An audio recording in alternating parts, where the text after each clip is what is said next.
The geopolitical situation around the world remains difficult as there is conflicts in Ukraine, West Asia and other regional conflicts.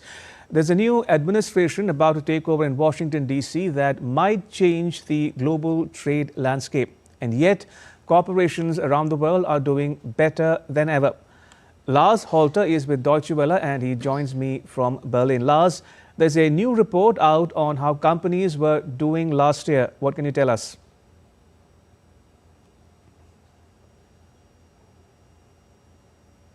It's a report by consultant firm Ernst & Young that looks at the 100 most valuable companies worldwide as measured by their market valuation or by their stock market value. Now, it's seen as a bit of good news here in Germany that 3 German companies actually made that list. That would be a software giant SAP, as well as the industrial conglomerate Siemens, and Deutsche Telekom as a telecommunication provider. Well, last year it was only 2 German firms on that list, but German participation, as well as that of most other countries, in fact, is relatively moderate. The list is strongly dominated by the United States. 62 of those 100 most valuable companies are American.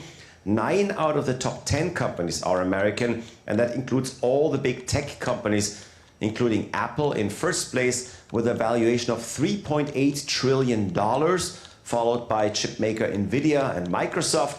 There's Amazon, Alphabet and Meta. Those latter 2 obviously are the parent companies of Google and Facebook. Generally, tech and especially IT are the strongest on the list. That sector makes up a quarter of the listed companies and their valuation is up 40% over last year. And what about the European companies in general, Lars? Are they faring better?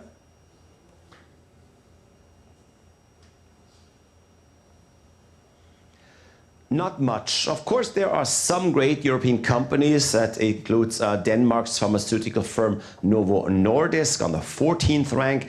But in general, there are only 18 European companies who even made the cut. And that is quite a reversal from just a few years ago. In 2007, that would be before the global financial crisis, there were 46 European companies in the top 100 and only 23 US-based companies. So it is simply astonishing to see how massively the influence of US companies has grown.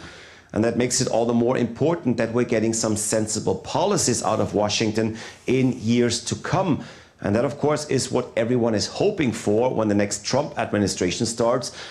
But there are many, for good reason, who are very skeptical.